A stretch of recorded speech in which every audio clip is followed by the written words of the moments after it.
It was the 25th of January, an important day in Scotland. It was the anniversary of Robert Burns's birthday. All across Scotland there would be special meals cooked and ceilidh parties to celebrate the life and work of this famous Scottish poet. But at St Crispin's school all was not well. In the kitchen, Karen the cook was in a kerfuffle. I've got the haggis, I've got the tatties, but I've forgotten to buy the turnip to make the neeps. How am I going to make a Burns lunch for the bairns with nae neeps? Karen exclaimed to her assistant Diane, looking very flustered and pink in the cheeks. Oh no, what a numpty. What are we going to do? Then suddenly Karen had a brainwave. I wonder if the bairns have planted any turnips in our school garden. I'd better phone Julia. She teaches the gardening. She'll know. Julia, hi, it's Karen. I wonder if you can help me. I've no turnip for the bairns' Burns lunch today. It'll be a disaster if I've nae neeps to serve. Are there any neeps in the garden that I could use? Hi, Karen. You may be in luck. The children planted turnip last year. They've cared for them and the weather has been great. I'll go and check. Julia went out into the garden and looked in the vegetable beds, and there, to her amazement, right in the middle of the plot was a huge turnip stalk with lots of leaves around it. She grabbed the stalk and pulled hard. Heave-ho! But nae luck. The awfully huge turnip remained stuck. Julia decided to phone Ellie, who taught gardening. Hi, Ellie, it's Julia. Can you come over to the garden? I need help to pull up a huge turnip for Karen to cook for the children's Burns lunch. Please come quickly. So Ellie put down her watering can and rushed over to help. Julia held on to the stalk and Ellie held on to Julia. Together they pulled hard.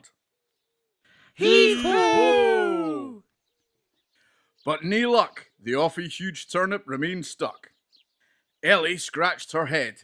She decided to phone Stuart, the janitor. He was good in all kinds of emergencies. Hi, Stuart, it's Ellie. Could you come over to the garden? Julie and I need help to pull up a huge turnip for Karen to cook for the children's Burns lunch. Please hurry. So Stuart put down his mop and bucket and rushed over to the senior garden to help. Julia held on to the stalk, Ellie held on to Julia, and Stuart held on to Ellie. Together they pulled hard. Heave-ho! But nae luck. The awfully huge turnip remained stuck. Stuart decided to phone Jimmy, the minibus driver. Jimmy sometimes helped solve technical problems in school.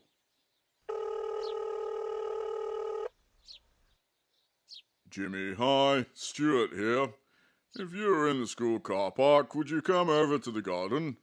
Julia, Ellie and I need your help to pull up a huge turnip for Karen to cook for the bairns' Burns lunch.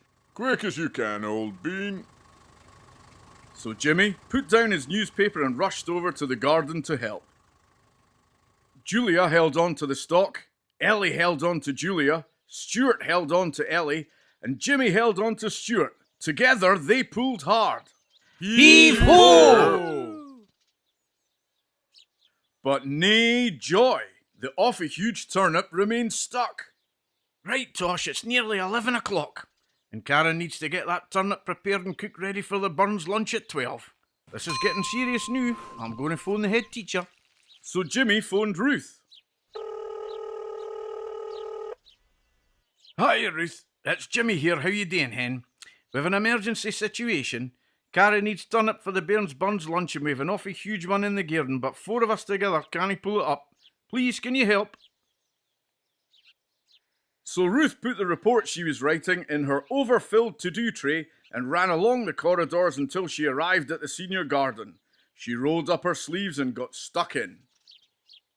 Julia held on to the stalk, Ellie held on to Julia, Stuart held on to Ellie, Jimmy held on to Stuart, and Ruth held on to Jimmy. Together they pulled hard. Heave-ho! But still nae luck. The awfully huge turnip remained stuck. Now, we're going to need more help. said Ruth. And she left the others in the garden and went out into the playground.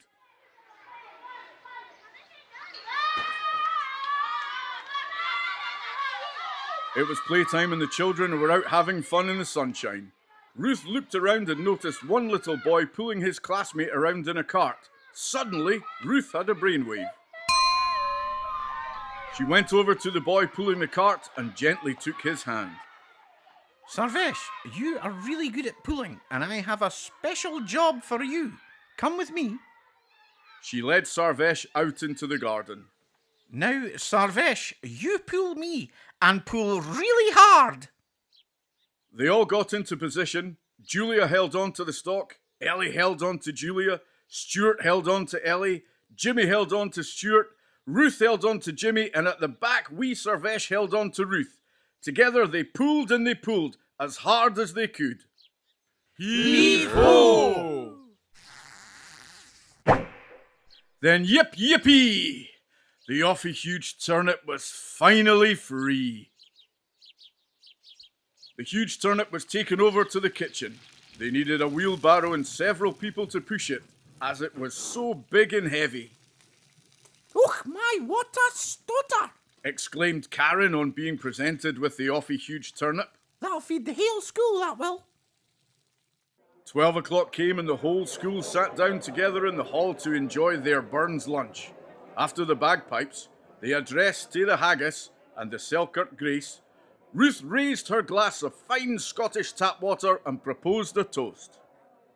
Here's to us and here's to what we can do when we all pull together. She said, Let's raise a glass to our awfully huge turnip. Oh, and to Rabbie Burns. Everyone cheered, then they tucked into their haggis, tatties, and of course, their neats too.